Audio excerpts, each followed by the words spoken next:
नमस्कार विद्यार्थी मित्रों, संधान की इस व्याख्यान श्रेणी में आज फिर एक बार आप लोगों का हार्दिक स्वागत है।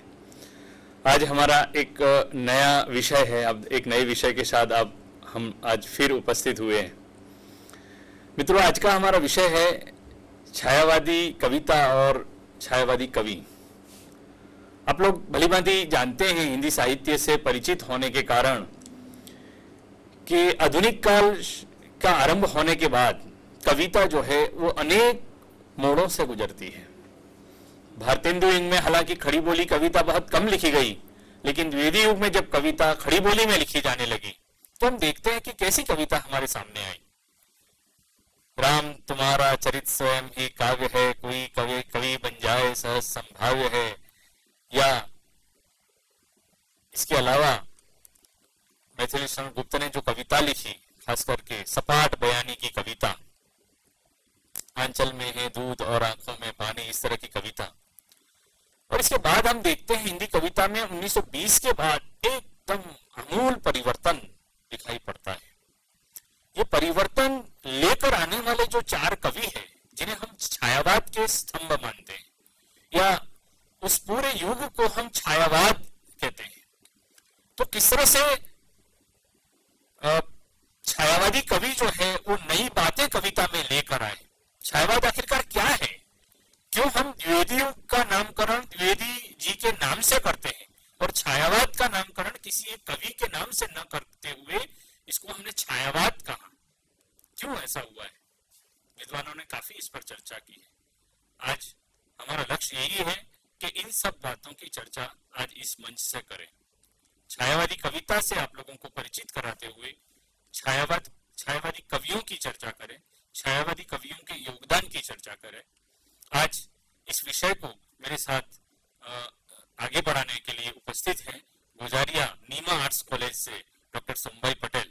मैं डॉक्टर सोमभाई पटेल का यहाँ संधान की इस व्याख्यान श्रेणी में हार्दिक स्वागत करता हूँ और उन्हें अनुरोध करता हूँ कि छायावादी कविता इस विषय पर वो अपना वक्तव्य दें। सोमभाई पटेल। दोस्तों, पठान साहब ने अभी बताया कि एक विशिष्ट युग जिसकी पहचान ही कुछ अलग है, ऐसे युग को, ऐसे वाद को लेकर यहाँ हम उपस्थित हुए हैं। हर इतिहास का कालखंड है और उसी प्रकार हिंदी साहित्य के इतिहास का भी कालखंड है। प्रत्येक युग की विशिष्ट प्रवृत्तियों के आधार पर उस युग को पहचाना जाता है, काल विशेष के आधार पर। यो हम सीधे चले जाते हैं आधुनिक काल पर। पठान साहब ने बताया कि आधुनिक काल अनेक प्रकार की बातें लेकर उपस्थित रहा है। तो हम आधुनिक काल को एक प्रकार से चरणों में देखते हैं। तो आधुनिक काल का पहला चरण है भारतेंदु युग, द्वितीय चरण द्विवेदी युग और जो तृतीय चरण है वह छायावाद है। अभी पठान साहब ने बताया कि भारतेंदु युग नाम विशेष से पढ़ा, द्विवेदी युग नाम विशेष से पढ़ा और छायावाद अपने आप को एक ऐसी प्रस्तुति लेकर आया कि उसकी छाया ही कुछ अलग उभरी है। इस तृतीय चरण के समयावधि की बात हम जब करते हैं तो चौकस कह सकते हैं कि 1918 ईस्वी सन से 1939 तक का यह काल समय है जिसे छायावाद कहा जाता है। यह समय फिट नहीं है, क्योंकि कोई भी प्रवृत्ति जब समाज में उपस्थित होती है, साहित्य समाज में उपस्थित होती है, तो उसका प्रारंभ थोड़ा पहले से होता है और अंत धीरे धीरे होता है। अतः लगभग हम अंदाज लगाकर कह सकते हैं कि छायावाद 1918-20 से लेकर 1938-40 तक की समयावधि में, अर्थात हम जब इतिहास की ओर देखें तो दो महायुद्धों के बीच का समय है। पहले महायुद्ध का अंत और दूसरे महायुद्ध की शुरुआत, यह समयावधि विशिष्ट रही है और सारे समाज को इस समयावधि ने बड़ा ही प्रभावित किया है। और समाज जिससे प्रभावित होता है, समाज की प्रतिक्रिया भी वही रहती है।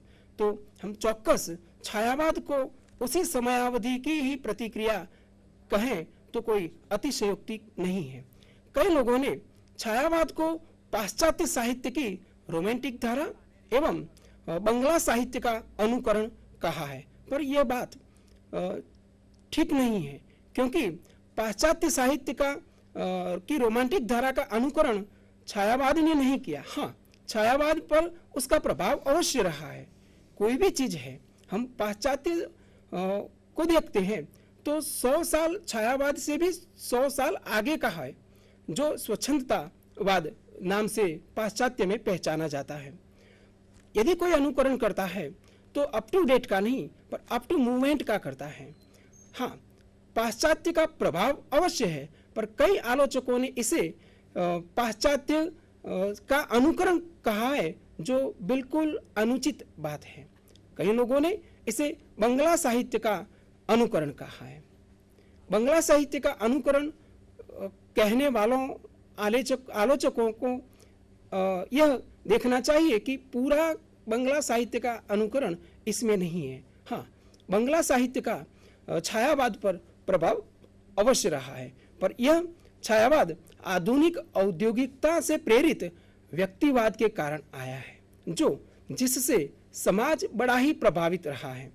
चौकस इसे कहें कि कला और भाव क्षेत्र में यह छायावाद एक महान आंदोलन है, और छायावाद बिल्कुल ही एक स्वतंत्र और मौलिक अपने आप में धारा है। यह बात चौकस है। अब हम देखते हैं छायावाद क्या है। आप स्क्रीन पर देख रहे हैं कि कई लोगों ने छायावाद को, जो बिल्कुल आलोचक है, परिभाषित किया है, और कुछ लोग ऐसे हैं जो छायावादी कवि हैं और उन्होंने छायावाद के बारे में अपने विचार व्यक्त किए हैं। तो छायावाद के बारे में ऐसे सीधे छायावाद के आलोचक और छायावादी कवि विशेष के मत के आधार पर छायावाद को हम देखते हैं। आप स्क्रीन पर देख रहे हैं। सबसे पहले नगेंद्र की बात हम देखते हैं। छायावाद स्थूल के प्रति सूक्ष्म का विद्रोह है। यहाँ बताया गया है नगेंद्र जी ने कि छायावाद विशेष की प्रवृत्ति में जो स्थूल था उसका चित्रण न करते हुए सूक्ष्म का चित्रण छायावाद विशेष की प्रवृत्ति में हो रहा है। तो नगेंद्र जी ने कहा है कि छायावाद स्थूल के प्रति सूक्ष्म का विद्रोह है। तो शांति प्रिय द्विवेदी ने भी कहा है कि छायावाद एक दार्शनिक अनुभूति है। इस समय काल में एक विशिष्ट प्रकार की धार्मिकता प्रकट हुई और उसी धार्मिक परिस्थितियों के कारण बड़ा ही दर्शन छायावाद का प्रमुख कार्य रहा है। तो द्विवेदी जी की भी बात यहाँ आवकारी है। डॉक्टर रामकुमार वर्मा कहते हैं, परमात्मा की छाया आत्मा में पड़ने लगती है और आत्मा की छाया परमात्मा में, वही छायावाद है। यहाँ रहस्य की बात प्रकट हुई है। छायावाद को एक विशिष्ट प्रकार का व्यक्ति का रहस्य निरूपण ही रामकुमार ने बताया है। नंदुलारे जी कहते हैं, मानव अथवा प्रकृति के सूक्ष्म किंतु व्यक्त सौंदर्य में आध्यात्मिक छाया का भाव छायावाद है। नंदुलारे जी कहते हैं कि आध्यात्मिक छाया का भाव छायावाद है। इस काल विशेष में चौकस आध्यात्मिकता का प्रभाव भी रहा है। हम महादेवी जी को देखते हैं तो महादेवी जी के काव्य में बिल्कुल ही आध्यात्मिकता बनी रही है। कई लोगों ने इसे इतिवृत्तात्मक कविता की प्रतिक्रिया भी कहा है। अर्थात छायावाद से पहले इतिवृत्तात्मक कविता थी और छायावाद में उससे बिल्कुल हटकर हमने आगे देखा कि सूक्ष्म का चित्रण छायावाद में है। बात से ज़्यादा भाव का निरूपण छायावाद में रहता है। कोई इसे प्रकृति में चेतना का आरोप कहता है तो कोई इसे मानवीकरण कहता है। अन्य भी कहा गया है कि जिस प्रकार परमात्मा के प्रति प्रणय रहस्यवाद है, इसी प्रकार प्रकृति के प्रति प्रणय छायावाद है। तो छायावाद में एक बात और भी उभरी कि प्रकृति को ज़्यादा ही स्थान मिला है। यह तो छायावाद की अनेक आलोचकों और छायावादी कवि विशेषों की बात उनके मत है। छायावाद के इन तमाम मतों को लेकर यदि कोई सामान्य पाठक सोचे तो उसकी समझ से बाहर की बात है, क्योंकि तमाम व्याख्याएं छायावाद के बारे में बताए गए तमाम मत सर्वपक्षीय नहीं है। यूँ कहे कि छायावाद के ये सारे मत एक पक्षीय है, अतः सर्वांगीण रूप से छायावाद की एक परिभाषा नहीं बन सकती। इसीलिए छायावाद को सामान्य पाठक अथवा सामान्य चिंतक इसे एक विशिष्ट परिभाषा में नहीं बांध सकता। सबको अलग अलग दृष्टिकोण से इसे देखा है सबने। अतः छायावाद का एक पूरा चित्र जो यदि देखना है तो छायावादी प्रवृत्तियों पर से उसका पूरी आकृति दिखाई देती है। छायावाद की प्रवृत्तियाँ हम देखते हैं कि छायावाद में व्यक्तिवाद की प्रधानता है। एक कविता आपके सामने पेश है।